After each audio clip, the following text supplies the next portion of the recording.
The Bridgestone SuperCar Series normally runs on some of the most famous road courses and street circuits in the country. Paved with asphalt or hardened concrete, the drivers concentrate on each other rather than the racing surface. But for the first time in supercar history, the series leaves the pavement for the dirt road of Pikes Peak, a hill climb where the surface changes as quickly as the 156 turns it takes to climb the 14,000-foot summit. And if a driver makes a mistake, it will be the first time he finds himself praying for a concrete wall to stop his fall. The Bridgestone SuperCar Series is next.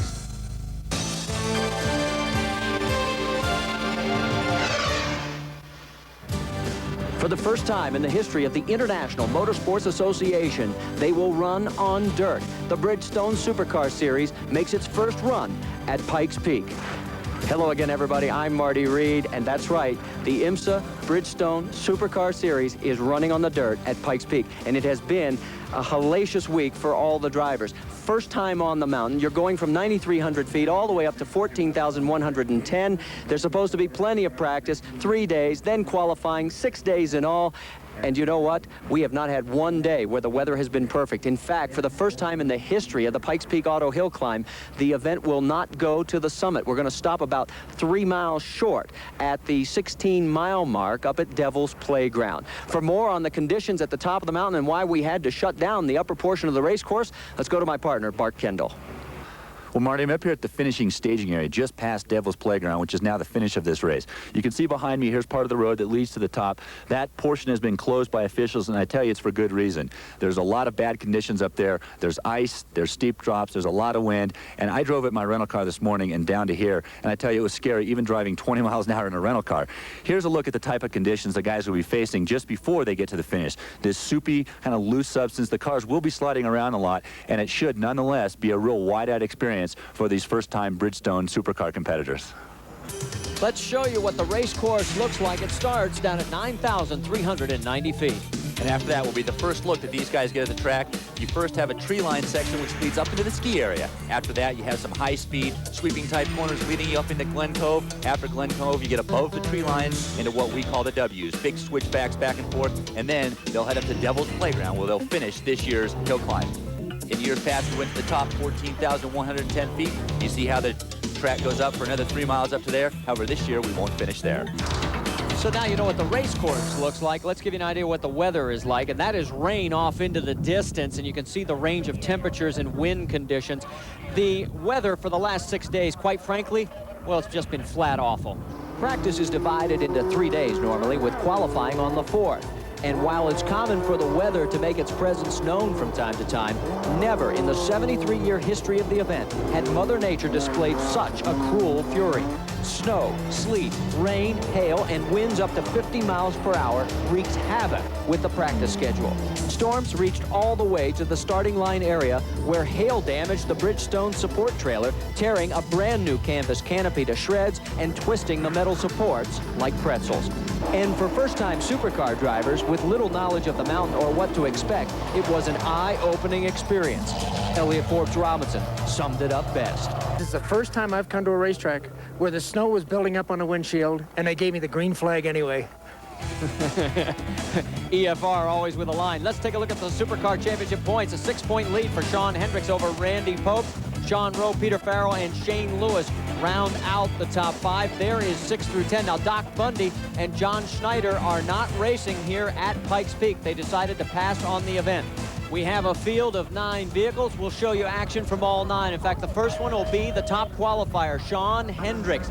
Sean, 30 years old, from Easley, South Carolina, and you're going to notice the big difference is he's not running his usual BMW. He is running a Dodge Stealth 4-wheel drive, and as the top qualifier, he had the choice of starting first or going last. Well, I think the Stealth is really going to help him because it is all-wheel drive and the conditions here. But I also think the reason he went first is he really wanted to set down a time that people were going to have to shoot for, and if weather rolled in, he'd be that much more solid in front. Now back at the starting line, Andy Pilgrim from Cooper City, Florida, 38 years old, and normally he drives a Lotus, but Team Lotus bypassed the event. So he is actually in the street stock version of the Mazda RX-7 owned by competitor Peter Farrell. Now, Andy also is in the points chase here, and he really wanted to make sure he didn't lose points. That's why he wanted to come here. So he's told me, look, I just want to finish this race. This place is pretty intimidating. I'm going to play it safe. And he's at a definite disadvantage in that street stock version. Coming up to Sean Hendricks at the halfway picnic grounds, and he is at 91 miles an hour. One thing to keep in mind is all these competitors today are on the same tire, a Bridgestone Potenza street tire, which is pretty impressive for this first time up the mountain. Back at the starting line from Kent, Washington, 35-year-old Ed Zabinski. And Zabinski in another Mazda RX-7 Turbo, as Zabinski qualified 8th at 6 minutes, 29.4 seconds. One of the advantages that the RX-7 Turbo has is on top-end speed. With the turbo, you're going to see some good traps through the speed time. Now Zabinski making his way through what is known as Engineer's Corner. The sun has come out, and that is rare this week. Back to the halfway picnic grounds. This is Andy Pilgrim, and he's at 88 miles an hour. You can see the difference in speeds with that street stock version, a little bit slower than Sean Hendricks. And as Andy Pilgrim goes by, we'll check the progress of the other competitors. You see Sean Hendricks has gotten up to Glen Cove, Andy Pilgrim through the ski area, and Ed Zabinski has just started his run. And here we are at Glen Cove, and this will be the time to beat at the halfway point. It is 5:42.8 for Sean Hendricks, and that's what everybody else will be shooting for as he continues his way up the mountain here at Pikes Peak in Colorado Springs. Stay with us when we come back. More of round number 4 of the Bridgestone SuperCar Series. Today's ESPN Speed World event is being brought to you by Bridgestone, the next revolution in tires. Marty Reed and Bart Kendall back with you at Pikes Peak in Colorado Springs. You're looking down at Sean Hendricks as he makes his way up the mountain. Now remember, Bart talked a little earlier about the fact these guys are all on the same tire. Well, he means it, literally. In racing, you often hear manufacturers say that they like to take what they learn on the racetrack and apply it to their street technology. Sitting in front of me is a pair of Bridgestone RE71 street tires. This tire right here, all that's been done to this tire has been shaved down to a racing tread depth of 2/32 of an inch. This is the type of tire you'll find in the Bridgestone SuperCar Series racing on all the paved racetracks. This tire right here, on the other hand, looks exactly like a street tire, and that's no accident, because this is the same tire you can go into your tire store, buy, and put on your street vehicle. So basically, at Pikes Peak, we're racing a very regular tire up a very irregular racetrack. Especially after all the rain. Look at Sean Hendricks with that four-wheel drive. The one thing he was concerned about earlier in the week was reliability of the car. Well, he is just about 2 turns away from making it to the finish line here at Devil's Playground. Although Sean does have some experience on dirt, he doesn't have any experience at Pikes Peak, and because there was concerns about the reliability, he chose to skip several of the practice sessions, so he is really seeing this racetrack in full for the first time. So the Easley, South Carolina resident is going to set the time to beat as he heads for the finish line here at Pikes Peak, and the margin is, as he stops the clock, 9:34.5. So that's the mark that everybody else is going to be shooting for. Next down on the starting line, it is Sean Rowe from Jacksonville, Florida. He's 27, and he is going to be in the Greenwood Corvette. Yeah, Sean actually got off to a great start this year as he won the first 2 events in 1995. He won Sebring and he won Long Beach. He's only been racing for about 7 years, and I'm sure he's never seen anything quite like Pikes Peak. Until your first trip, no one has seen anything like Pikes Peak. Through Engineer's Corner. Uh-oh, looks like he may have lost a gear, but he's back underway. And you see the status of Pilgrim and Rowe, but you'll notice that the third driver, Ed Zabinski, has not finished. He's a DNF for this race. So approaching Glen Cove, this is Andy Pilgrim, and already you can see Andy much slower in that street stock version than Sean Hendricks at 6:03.3. But as we pointed out, all he wants to do is score points because he wants to stay in the Drivers' Championship battle. Now we're on board with Shane Lewis as he pulls to the starting line, and he is carrying our onboard camera system. Shane, 29 years old, from Jupiter, Florida, and he is in a Mustang, normally in a Corvette. Normally he's in a Corvette, so not only is he learning the mountain, but he's also learning a different car. As you see Shane work his way up through there, you can already see him working the wheel here. Shane has struggled in qualifying and practice, as have most of these drivers, but you can see he's really going hard here, and Shane's going to give it his best shot. This is primarily, again, a street stock version of the Ford Mustang, and on board we're saying, whoa, let's just sit back and ride.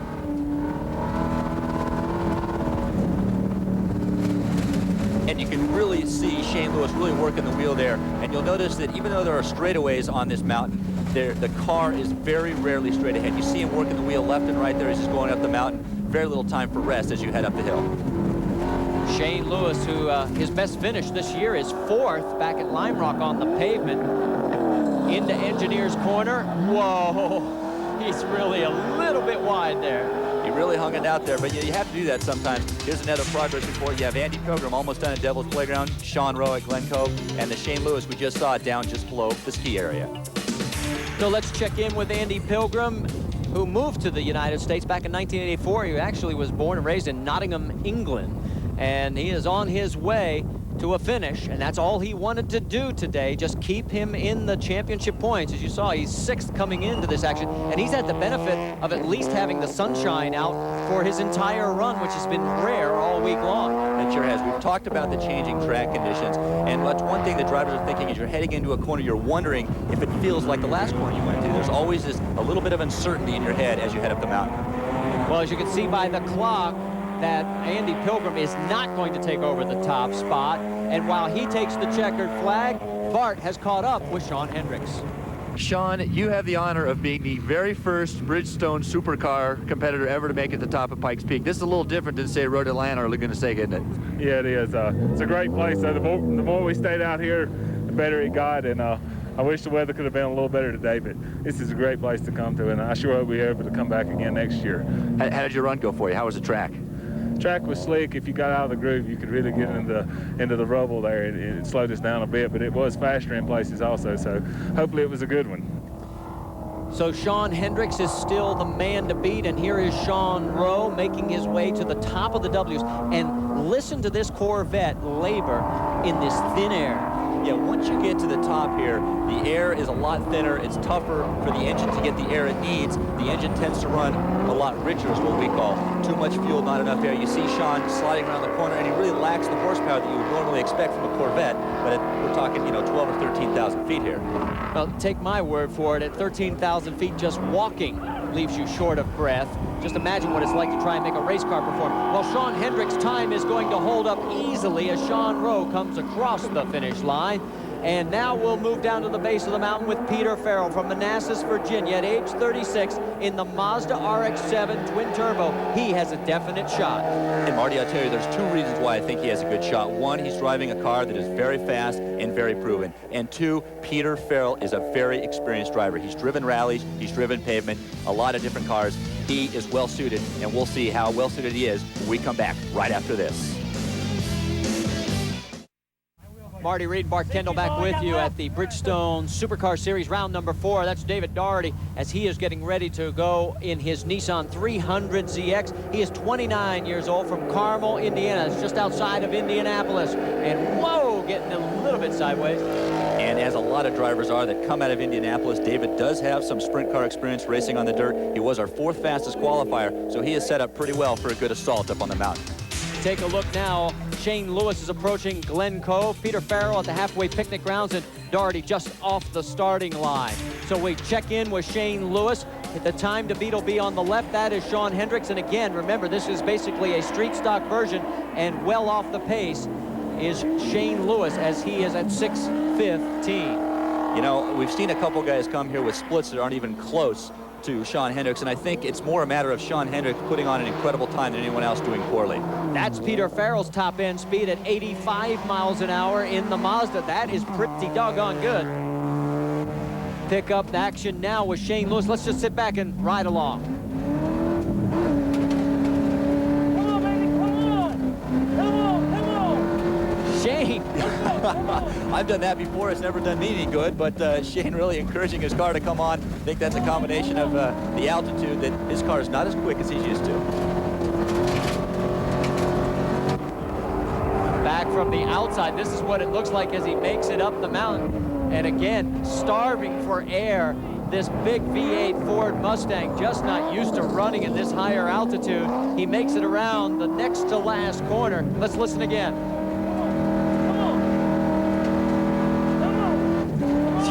He almost went off the edge. Shane better keep both hands on the wheel there. One turn to the finish line. He just wanted to make it to the finish. So obviously he's not going to take over the lead. What kind of reaction will we get?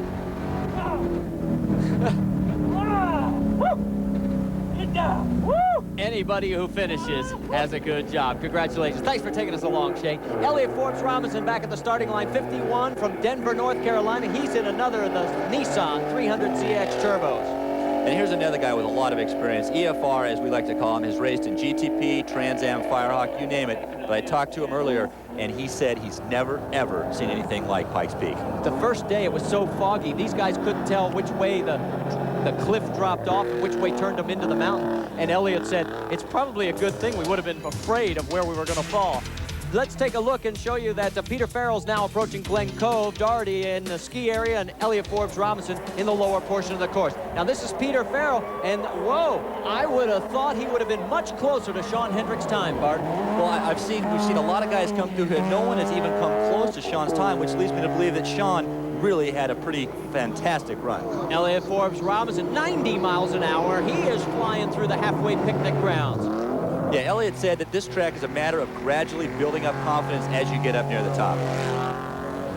Back to Glen Cove. Here comes David Doherty. And again, boy, Sean Hendricks in that four-wheel drive stealth is just crushing the competition here at Pikes Peak.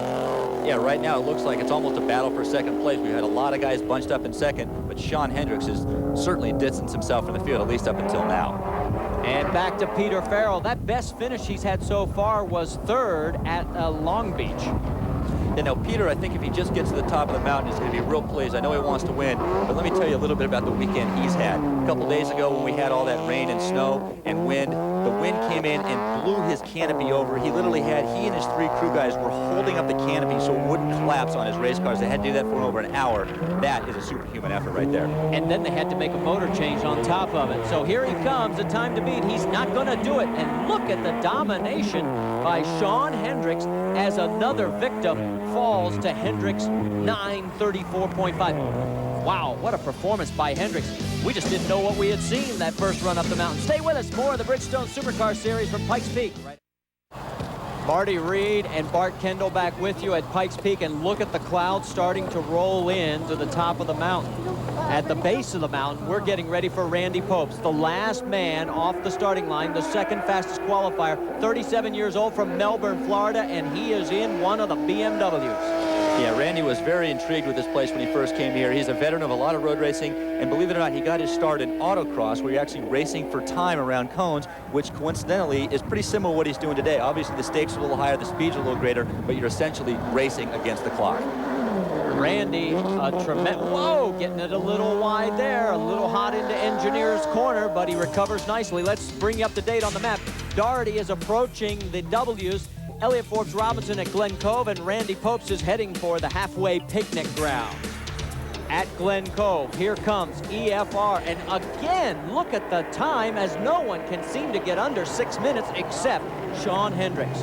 Yeah, Sean has really distanced himself from the field. EFR, I think, right now is in second place, but second place is sure a long way from first. As we see, who's that? That is David Doherty, as he's working his way up to the top of the mountain here for the last few corners. David and another of the Nissan ZX contingent, 9th in the points. He will make it to the summit. So far, only Ed Zabinski, the only driver not to reach the finish line area for this year's race. Look at all that snow to the right. It's July 4th, folks. Don't you have snow in your neighborhood?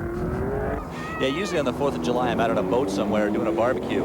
Here it's a little bit different as we see David work to the top. And once again, we see just how fine a time it was for Sean Hendricks, as he once again is leagues ahead of David Doherty. Well, and again, remember, no one has broken 10 minutes except for Sean Hendricks. Total domination. Here comes Randy Popes through the halfway picnic grounds at 90 miles an hour. You see Randy flash by. Randy is a very mechanical, thoughtful type of driver, and by that he means he thinks a lot about it, he visualizes in his head, he thinks what he can do to do better. Elliott Forbes Robinson as he works his way towards the finish line. Now, Elliott was the second quickest through Glen Cove, but remember, he was still 18 seconds behind Sean Hendricks. So now it'll be a matter of can he get it in the top portion of the race course, and just by the look of that corner and the way the car is bogging, I don't think he's got enough. I think that four-wheel drive that Sean Hendricks brought with that Dodge Stealth has been the big difference in this race. As look, there we are. Again, nobody under 10 minutes except Sean Hendricks, and Elliott Forbes Robinson moves into the second spot. Yes, yes, he does, at 10:11.2, and that's second place, folks. So now we get to the final man who has a chance at catching Sean Hendricks, and he is 13 seconds behind. Randy Popes has finally been the second to crack the 6-minute mark at Glen Cove, but he has got a long way to go to catch our leader, Sean Hendricks. Stay with us. We'll wrap things up at round number 4 of the Bridgestone SuperCar Series from Pikes Peak. But first, this. Today's ESPN Speed World event has been brought to you by Bridgestone, the next revolution in tires. Along with Bart Kendall, I'm Marty Reed at Pikes Peak in Colorado Springs, Colorado. Look at the gorgeous view in the background. The rain has held off at least through today's race for the Bridgestone SuperCar Series. Randy Popes making his way towards the finish line. Yeah, Randy had a good run the first lower half of the bout. And I tell you, I think his autocross experience really paid off. Randy is used to racing against the clock. You're not worried about passing other drivers, being passed. You can really focus on the driving in hand and what you have to do. And besides, you see him going by the people here. Randy said, I like driving my shiny BMW by these people. It makes me proud. Well, earlier this year, he finished second at Sebring and at Lime Rock, but he's not going to finish second here at Pikes Peak, as Sean Hendricks has been king of the mountain in the Bridgestone SuperCar Series, as Randy Popes will end up in 4th place, 42 seconds behind. What a dominating performance by Sean Hendricks. EFR in 2nd, Peter Farrell 3rd, David Daugherty rounding out the top 5. There is Andy Pilgrim doing a great job in a street stock car. Sean Rose, Shane Lewis, and Ed Zabinski. Let's go to Victory Lane with Bart. Okay, I'm here with the winner of the Bridgestone SuperCar, the inaugural winner of the SuperCar run at Pikes Peak, Sean Hendricks. Now, Sean, you're standing next to a green race car, which sometimes they say is bad luck. It was good luck for you today. Yeah, it sure was. The car ran great. These guys gave me this four-wheel drive for this race. I normally run the BMW, but Ed Arnold had this car laying around, and we knew it would be a good car. And I'd sure like to thank him for giving me this car, because the four-wheel drive worked great, and the twin turbo, man, this was the car to beat up here this weekend.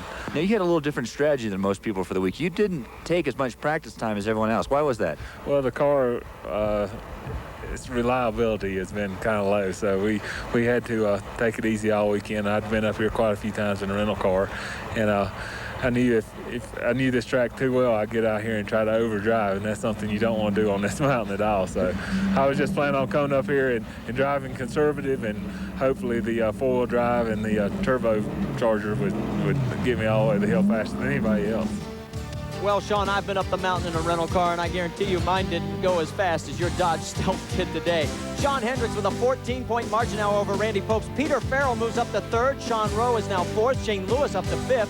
Andy Pilgrim holds down the 6th spot alone. Then EFR, David Daugherty, and Doc Bundy and John Schneider, because they did not make an appearance here, dropped to 9th and 10th in the points. That's going to do it for us here at Pikes Peak. Hope you have enjoyed the inaugural running of the Bridgestone SuperCar Series. For my partner, Bart Kendall, I'm Marty Reed. We'll see you next time we go racing on ESPN.